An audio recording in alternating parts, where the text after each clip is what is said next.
Madame, Monsieur, bonjour. Je suis heureuse de vous retrouver à la une de l'actualité de ce dimanche 29 mars. Dernier bilan de la pandémie du nouveau coronavirus en Algérie, 3 nouveaux décès et 45 nouveaux cas de contamination. Pourtant, le nombre total de décès à 29 et le nombre des personnes contaminées à 454. Nous écouterons dans ce journal la déclaration du porte-parole du comité scientifique de suivi de l'évolution de la pandémie, le professeur Jamel Fourar.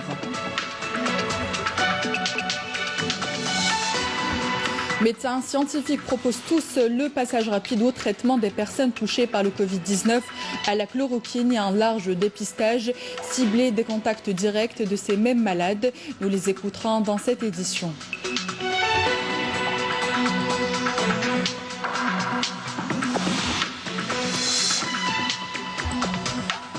Enfin, nous irons rendre visite à Nour, une jeune lycéenne candidate au bac qui suit ses cours sous confinement par visioconférence. Bienvenue à toutes, bienvenue à tous. Comme je vous le disais en titre, le dernier bilan de la pandémie du nouveau coronavirus annonce 3 nouveaux décès et 45 nouveaux cas de contamination, ce qui porte le nombre total des décès à 29 et le nombre des personnes contaminées à 454. On compte également 2 nouvelles guérisons, portant à 31 le total des cas à avoir quitté l'hôpital. On écoute le porte-parole du comité scientifique de suivi de l'évolution de la pandémie du coronavirus, le professeur Jamel Fourar, qui s'est exprimé sur le sujet. En Algérie, nous avons enregistré aujourd'hui 45 nouveaux cas, ce qui porte le total des cas cumulés donc depuis le début de l'épidémie à ce jour à 454 cas. Nous avons enregistré malheureusement 3 décès. Un décès chez un homme de 45 ans qui est de Mostaganem, donc qui est revenu d'Espagne. Un décès au niveau donc, de la wilaya d'Alger chez une personne âgée de 65 ans qui est donc revenue de l'Umra d'Arabie Saoudite, et une autre personne donc, à Médéa âgée de 84 ans et qui était l'oncle de du premier décès enregistré au niveau de la wilaya de Médéa. Si on prend les 29 décès enregistrés au cumulé à ce jour, ils font partie des 545, des 454 cas.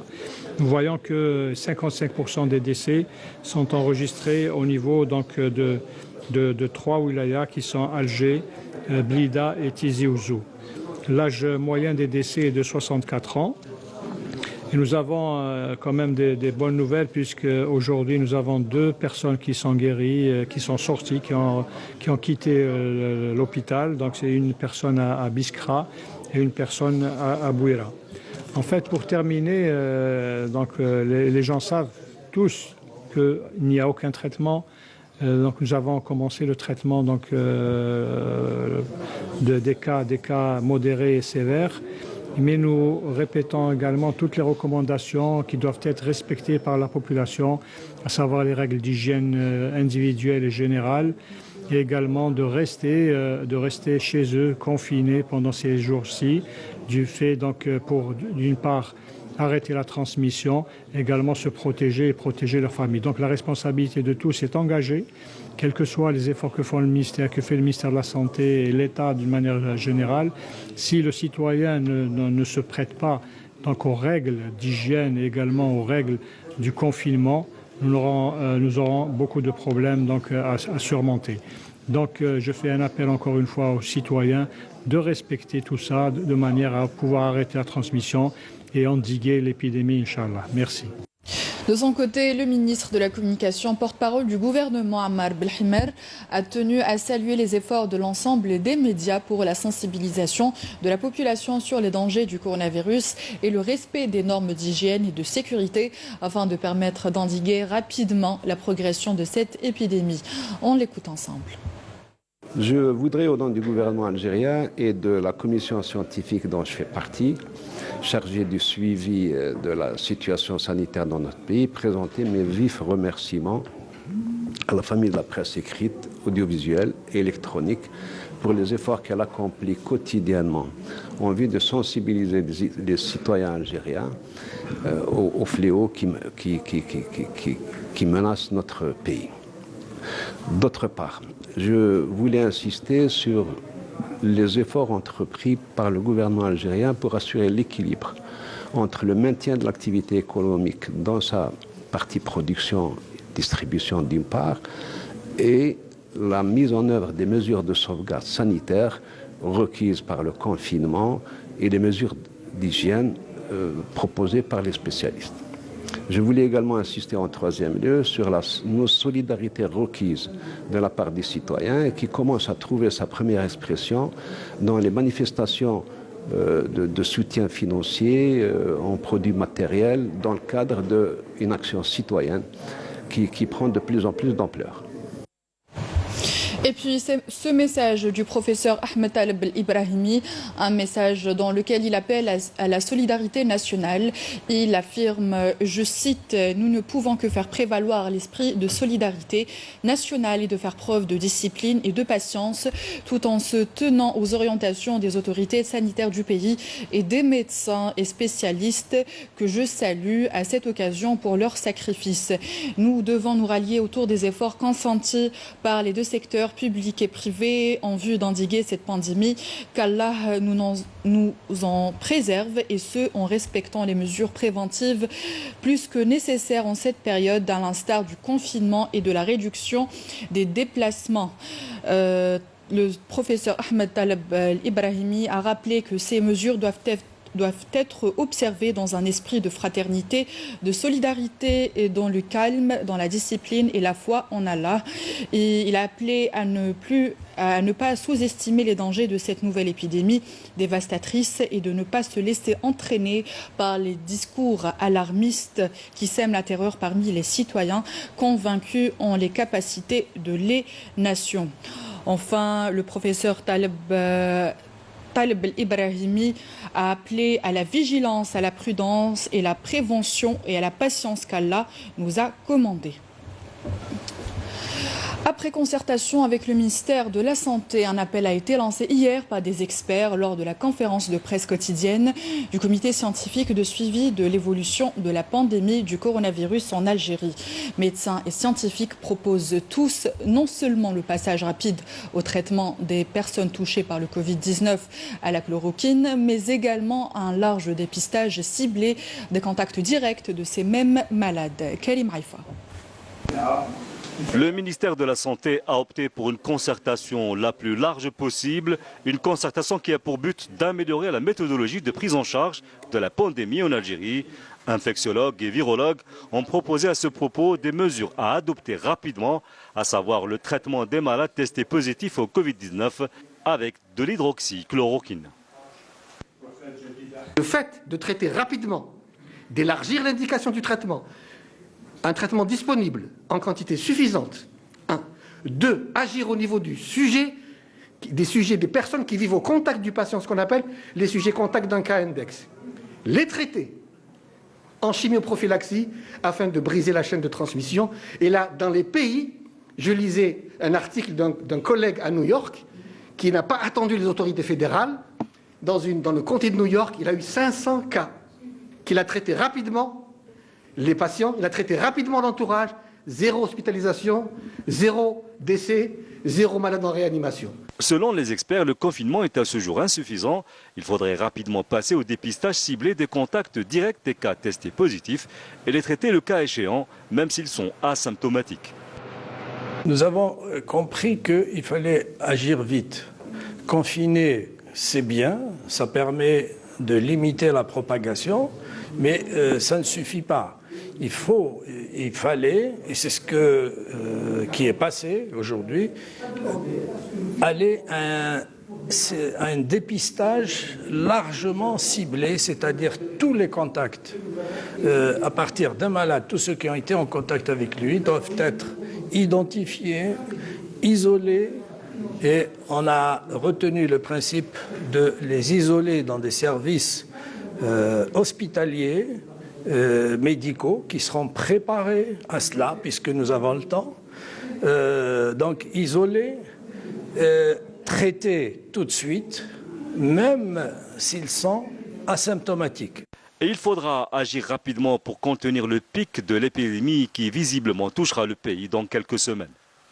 Il faut aller vite. Nous pensons que ce qui peut se passer, c'est dans 3 semaines à peu près. 2 semaines, 3 semaines, nous allons avoir un grand nombre de cas. Bon, les chiffres que nous avons aujourd'hui ne reflètent pas toute la réalité que nous avons, parce qu'il y a beaucoup de malades qui échappent au dépistage. Donc on ne peut pas dire que nous avons dépisté tout le monde. Mais si nous nous préparons pour les traiter précocement, nous sommes convaincus que nous pourrons interrompre. Parce que jusque-là, nous parlons de traiter les malades. Nous voulons traiter les malades, mais nous voulons aussi interrompre la chaîne de transmission, c'est-à-dire la propagation du virus. Les gens qui sont positifs doivent être traités pour ne pas infecter d'autres, contaminer d'autres malades, d'autres personnes de leur entourage. Et donc tout cet entourage-là doit être pris en charge. Cette conjoncture exceptionnelle a fait prendre des dispositions à certains élèves en classe d'examen. Nous avons rendu visite à Nour, une jeune lycéenne qui se prépare aux épreuves du baccalauréat sous confinement, et ce à travers des séances de vidéoconférence avec ses professeurs, malgré quelques problèmes de connexion. Reportage de Yannis Saïd Belkacem.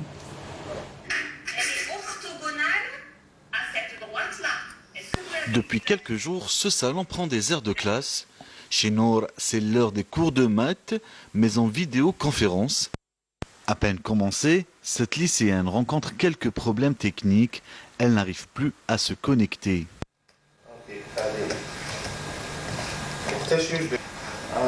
Non, c'est toi. Mais grâce à l'aide de son jeune frère, le problème est réglé.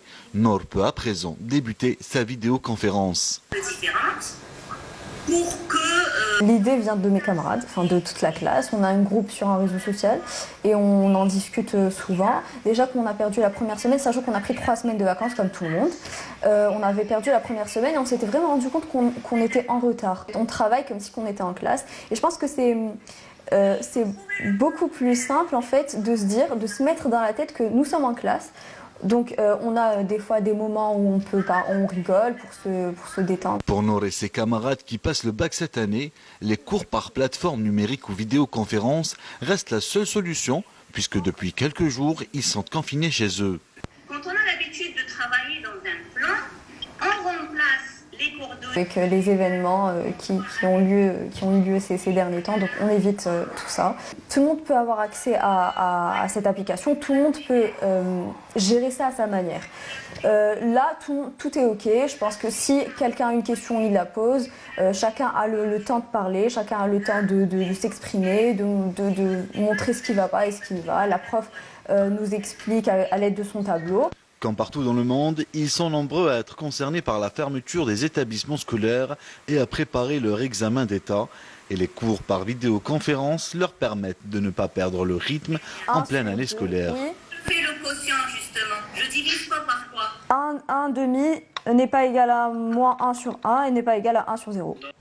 Pour les élèves et aussi les étudiants qui n'ont pas la possibilité de s'organiser avec leurs professeurs comme Nour et ses camarades, des plateformes des cours en ligne sont disponibles. Doroscom.com est justement l'une d'entre elles. Les détails avec Mounana Walhamoudi.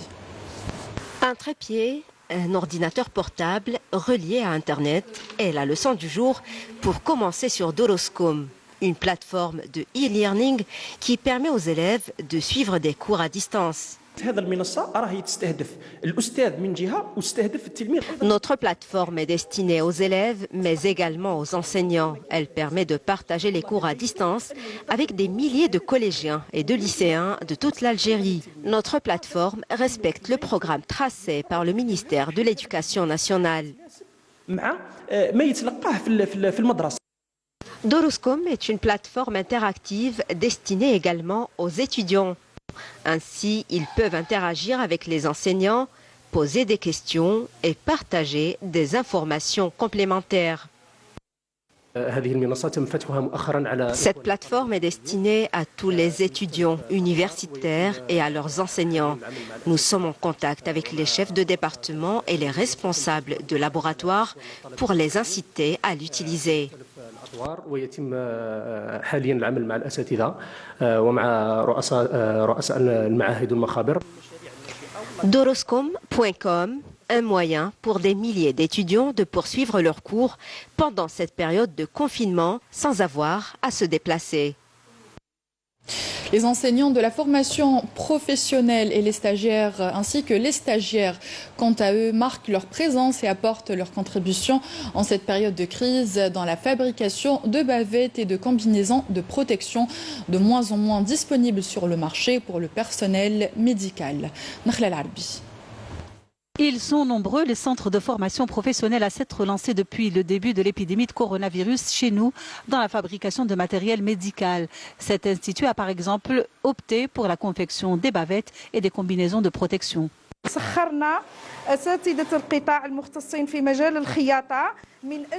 Nous avons sollicité les enseignants spécialisés dans la couture. Nous avons lancé la confection de 20 000 masques. Nous avons pris en compte toutes les normes sanitaires. Nous allons nous lancer également dans la fabrication de combinaisons, voire des surblouses. ما يسمى بالكومبينيزون لباس واقي ايضا اللي يكون خاضع لجميع المعايير الوقايه والصحه. La fabrication des masques de protection pour se prémunir du coronavirus va se poursuivre. Ce centre compte fournir, si besoin est, toute la wilaya et en distribuer au niveau national en cas de forte demande. Direction Béchar à présent, où la protection civile est à pied d'œuvre pour faire face à la propagation du Covid-19. Les éléments sont mobilisés 24 heures sur 7 et ont entamé depuis quelques jours des tournées continues dans les rues des différents quartiers de la wilaya en lançant au moyen d'un micro des appels aux citoyens pour respecter les mesures de prévention. Amélie Silidir.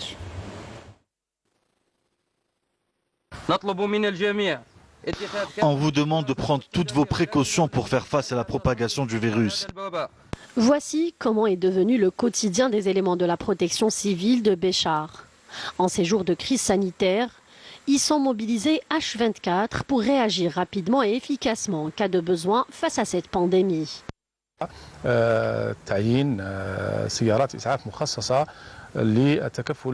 Nous avons mis en place des ambulances spéciales pour prendre en charge les appels de détresse des gens atteints ou suspectés au niveau de notre wilaya. Il y a aussi une cellule de suivi au niveau de centre de coordination opérationnelle qui se charge de la collecte des informations et du suivi de toutes les opérations effectuées. Elle assure aussi la coordination avec la cellule de crise. En plus de leur mission sur le terrain, les éléments de la protection civile ici à Béchar veillent également à faire un travail de communication pour prévenir la propagation du virus. Chers citoyens, restez chez vous. Évitez tout rassemblement pour préserver votre santé et celle de vos proches. Des mesures de sécurité optimales ont été donc prises pour diminuer le risque de contamination. Les éléments de la protection civile ont tenu à relever le défi pour assurer la sécurité des citoyens. Chapeau bas à ces engagés. Et puis à Oran, elle force également le respect. Ce sont des femmes cadres supérieurs, ingénieurs de l'usine de liquéfaction du gaz naturel d'Alziou à Oran. Bien que pouvant faire valoir leur droit au confinement, elles ont choisi de rester auprès de leurs collègues hommes afin d'assurer la continuité du service en cette période de crise. Mounana Welhamoudi. Alors que l'activité économique dans le monde est en déclin, la flamme de l'unité de liquéfaction de gaz naturel ne s'est pas éteinte. Derrière l'activité de cette unité, des employés qui ont choisi de travailler malgré les mesures de confinement.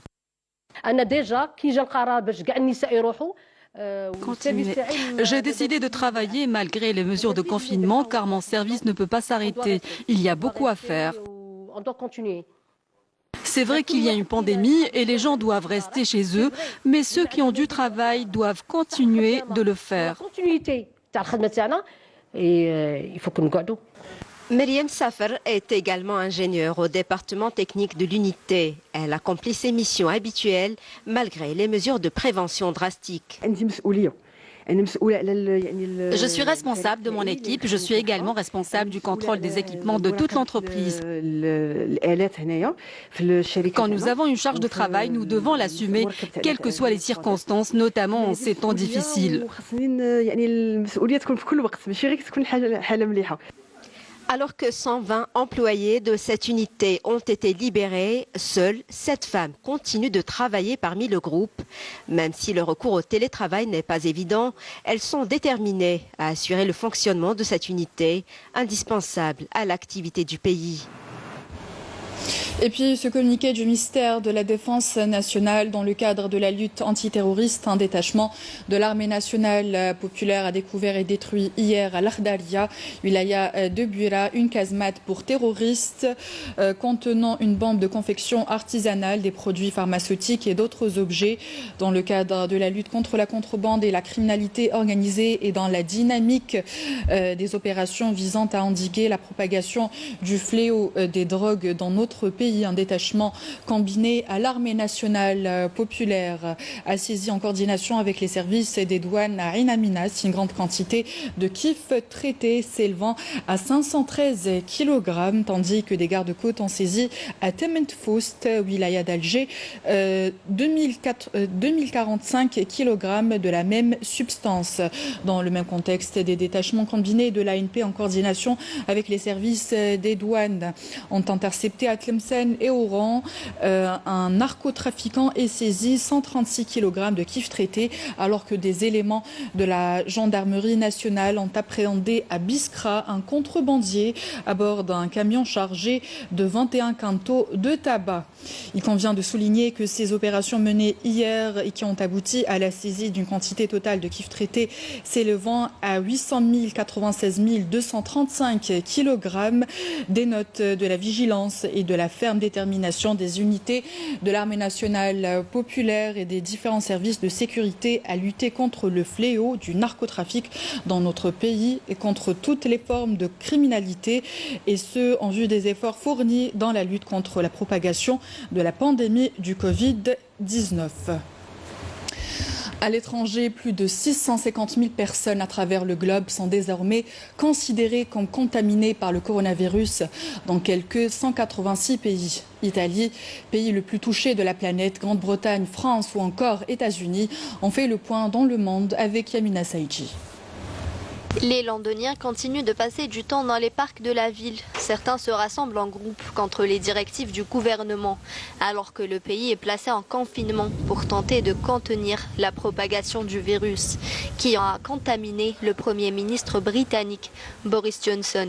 Signal d'alarme supplémentaire, l'Organisation mondiale de la santé a estimé que la pénurie chronique mondiale d'équipements de protection individuelle pour les personnels soignants représentait une menace imminente dans la lutte contre la maladie du Covid-19. En Italie, la police est postée devant les supermarchés après des menaces de la part de citoyens de prendre d'assaut les magasins si le gouvernement n'apportait pas l'aide économique nécessaire. Le Premier ministre italien Giuseppe Conte a annoncé que des bons alimentaires vont être distribués aux plus démunis, particulièrement touchés par l'arrêt de l'économie italienne causé par la pandémie. Les États-Unis, qui ont enregistré un nombre record de 354 décès en 24 heures, ont franchi la barre symbolique des 100 000 cas officiellement déclarés pour 1544 morts recensés. Pour parer à l'urgence sanitaire, Donald Trump a par décret contraint le constructeur automobile General Motors à produire des respirateurs artificiels vitaux pour les malades du Covid-19, toujours plus nombreux à être hospitalisés. Les chiffres américains rapprochent les États-Unis des bilans de l'Iran avec 2378 décès et de la France, désormais près de la barre des 2000 morts après 299 nouveaux décès en 24 heures. Le Premier ministre français Édouard Philippe a mis en garde vendredi contre la vague extrêmement élevée de la maladie qui va prolonger jusqu'au 15 avril le confinement de la population avec une possible nouvelle extension. À l'est du pays, les premières ambulances sont arrivées à la gare de Nancy pour transférer les 36 patients de la région du Grand Est à la Nouvelle-Aquitaine afin de soulager les hôpitaux engorgés. Le Grand Est est l'une des régions les plus lourdement touchées par la pandémie. Cette édition tire à sa fin. On se quitte sur ces belles images à Tokyo, au Japon, où des chutes de neige inhabituelles ont coïncidé avec la floraison des cerisiers, ce qui a donné, comme vous pouvez le voir, à de magnifiques scènes dans la capitale nippone, poussant ses habitants à braver l'interdiction de sortir pendant cette période de confinement pour admirer ces paysages irrésistibles.